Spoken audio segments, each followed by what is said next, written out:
Hi, thanks for joining me today. Hope everyone's well. This is Jim McKenna at Facilis Technology. I want to talk to you a little bit about incorporating or integrating cloud storage into collaborative post-production environments and content creation workflows.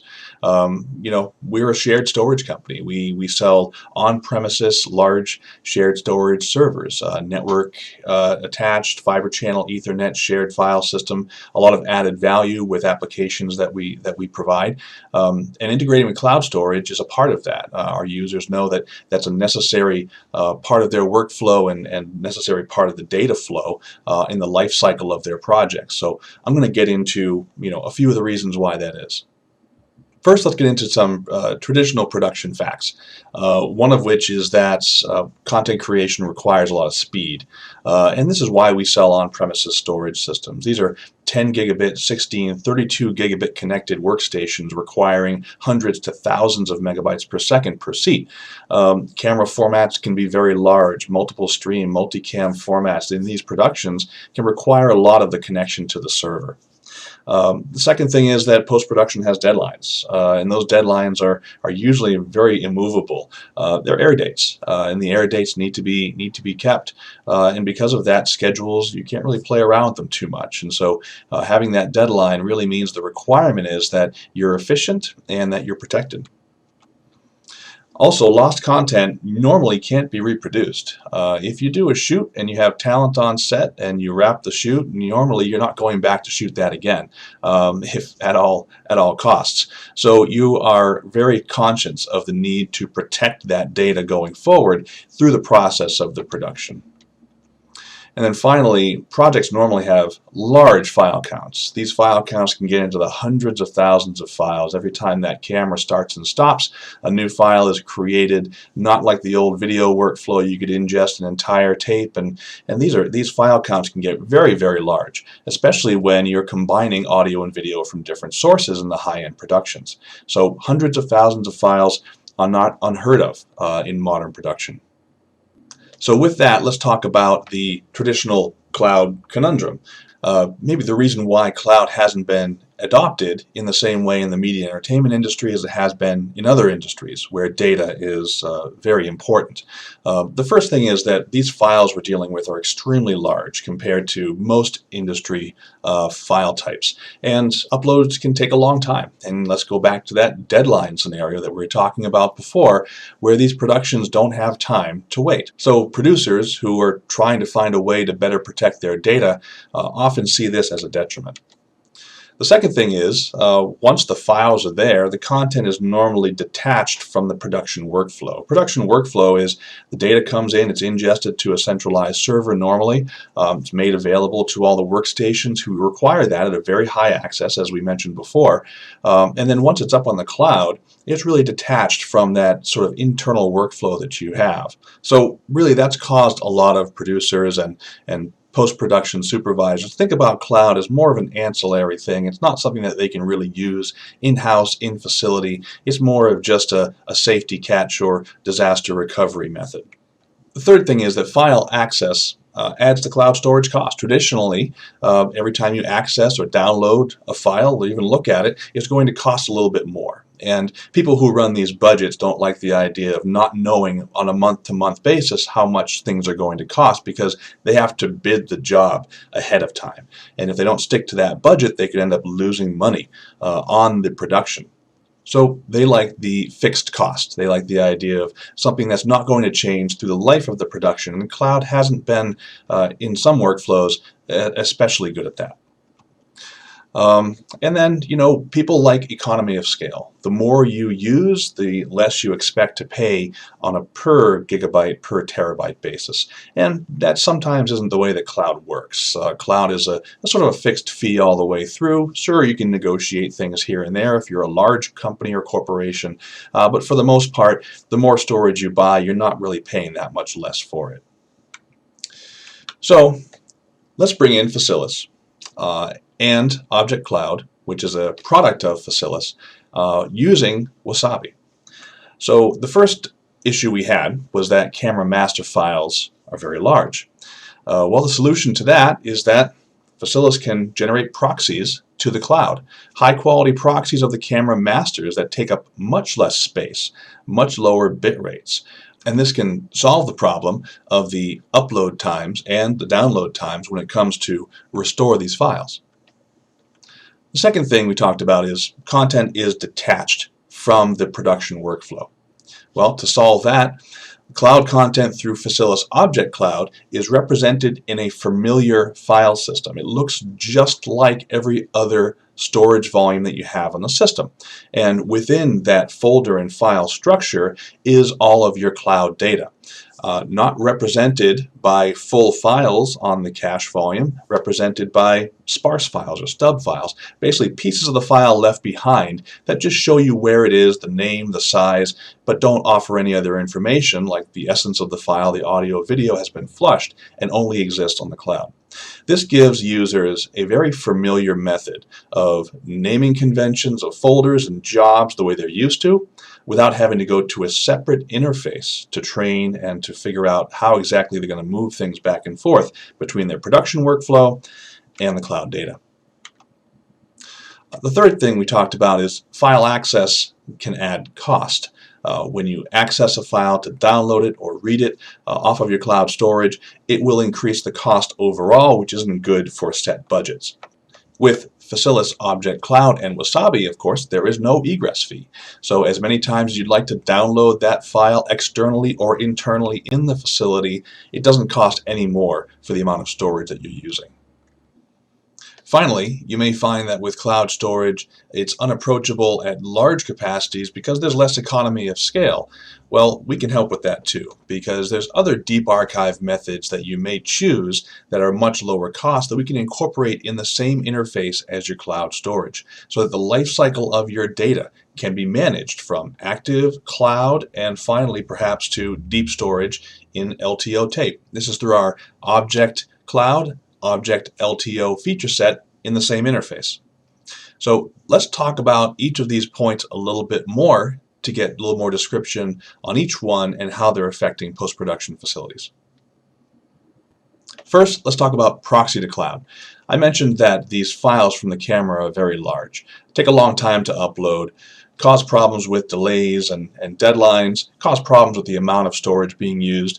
So let's proxy them. Let's make them smaller versions of the same file, but they are the same exact file type, they carry the same time code, and they carry the same path to the storage.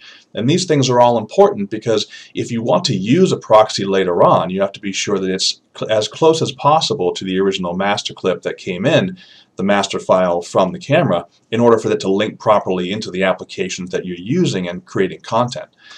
Once the file is proxied, it takes up much less space, of course. It's much easier to upload, much easier to download. And proxies can happen automatically, can happen on demand whenever you'd like to proxy that directly to the cloud for access externally.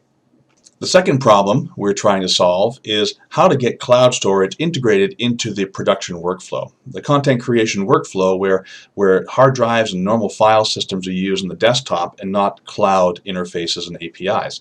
Well, Object Cloud caching looks exactly like a local hard drive. To the applications and to the users on the workstations, the cloud storage is represented by files and folders that are very familiar to them on their operating system and very easy for them to either add to the cloud storage or restore from the cloud storage. And as you can see here, the Wasabi Explorer on the left and the volume on the right contains the same folder structure, and all the files that exist on the right-hand side actually show an attribute of offline. That offline attribute means that the file has been flushed from the system, it isn't taking up any space, but all the metadata for the clip is still there, and the location of the clip within the folder where it was placed is still there. Easily restore and add back to the cloud storage through a drag and drop process on the desktop. Also, because of this, any cache volume that we use for the Wasabi integration of cloud storage is the same as any other volume on the system, which means it's very fast. So when I restore things back to the cache volume, they're usable immediately on the timelines of the professionals on their workstations, even at very high bit rates. So the cache volume itself is now usable throughout the facility as a shared volume, and that content is available immediately for the production. The third thing that we try to solve is the idea of file access adding to the cost of the cloud storage. With Facilis Object Cloud and with Wasabi, remote access and download costs no more regardless of the frequency of access or download of those files. So you see here our Facilis virtual cache uploads directly to the Wasabi Cloud account, which is then accessible on the desktop on the remote workstation.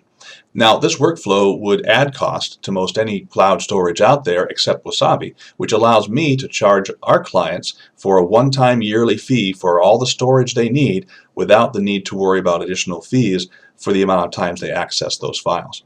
And of course, having done proxy generation to the cloud, downloading to the desktop of the remote workstation is that much easier. The final aspect of the workflow that we're trying to improve has to do with the cost overhead of keeping data long-term on cloud storage, and the fact that there's no real economy of scale when you do that and you get up into the multiple terabytes of space and even hundreds of terabytes of space on the cloud. With that, we can include and incorporate tape storage along with the cloud in the same interface.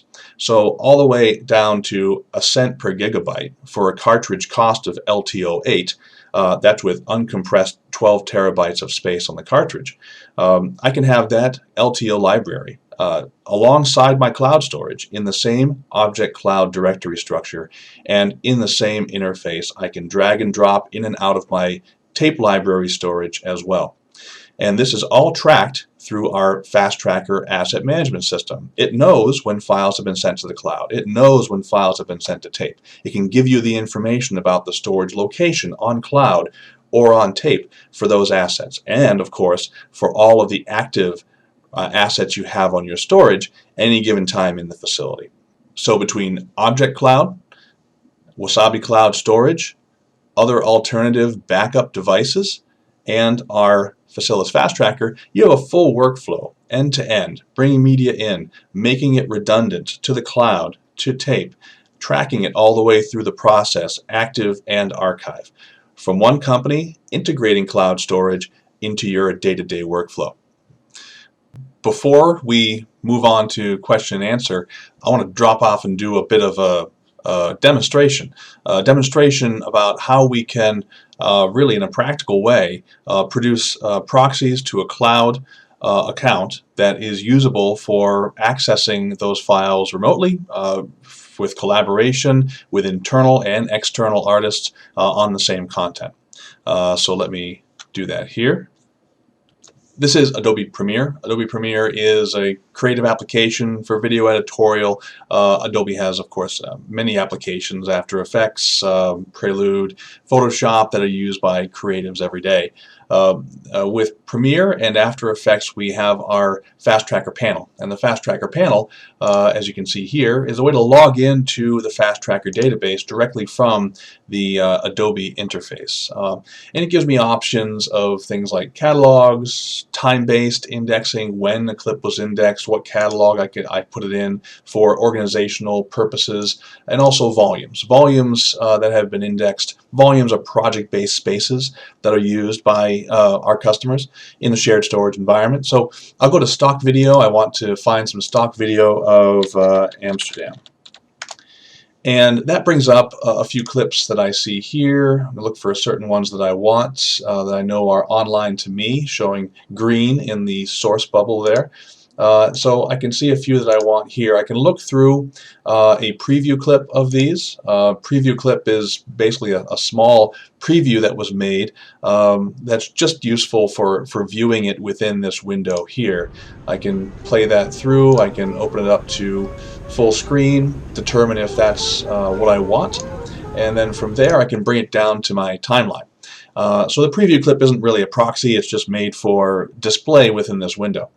So I'll grab 3 clips here and bring them down into my timeline or bring them into the project directly if I'd like. And those are imported immediately into the project, and I can now scroll through them. I can do whatever I want to move some things around and edit this into a rough timeline for myself. So from here, I can take those 3 clips, which are online as the source. They don't have to be online for me. As long as they're online to the server, I can create proxies of that on demand. So I can do a create proxy to these three items that are selected, and I have a proxy setting called Proxy Cloud. I've created this proxy setting so that every time I create a proxy from my Fast Tracker panel, it will send it directly to the cloud storage.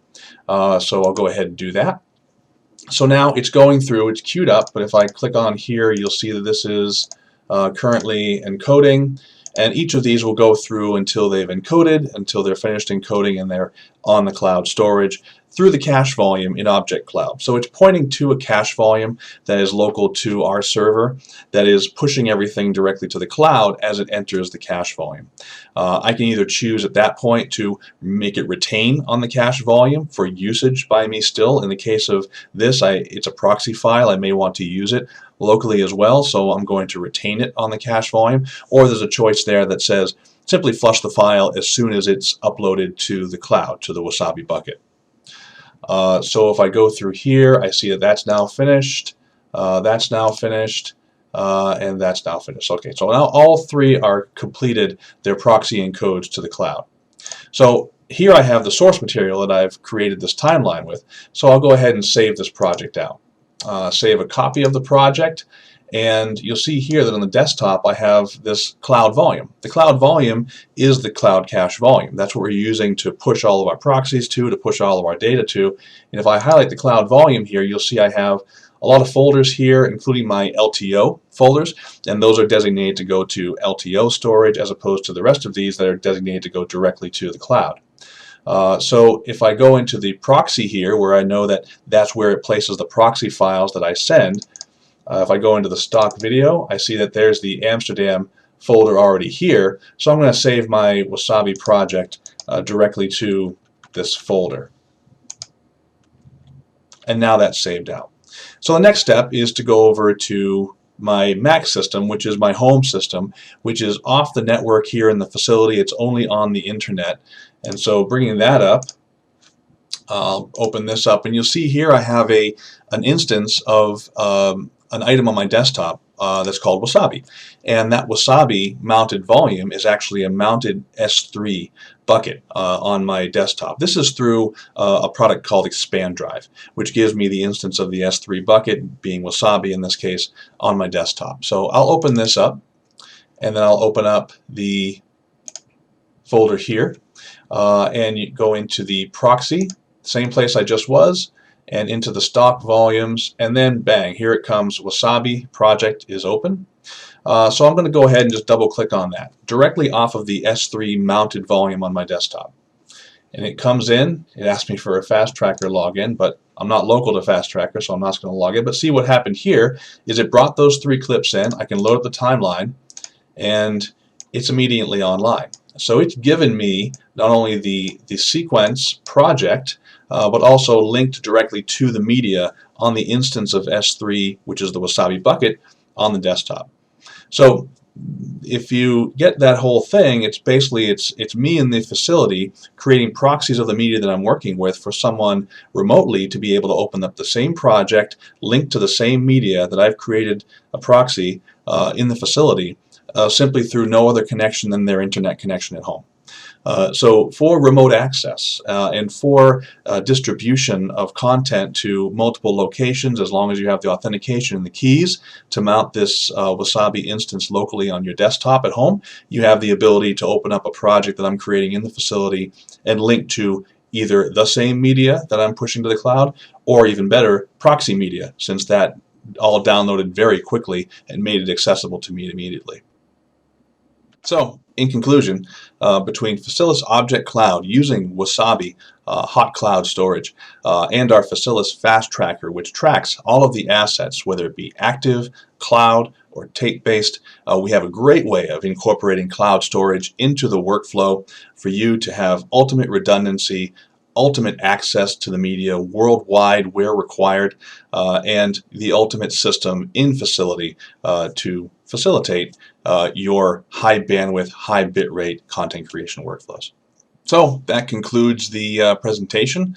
I hope you have some questions for me. We'll turn it over to question and answer now. I've been in this industry for over 25 years on the selling and the buying side of this, so been through a lot of different generations of technology, a lot of different workflows, and helped just about every type of workflow succeed. So please let me know if you have any questions for me. I can be reached also at jim@facilis.com. Thanks.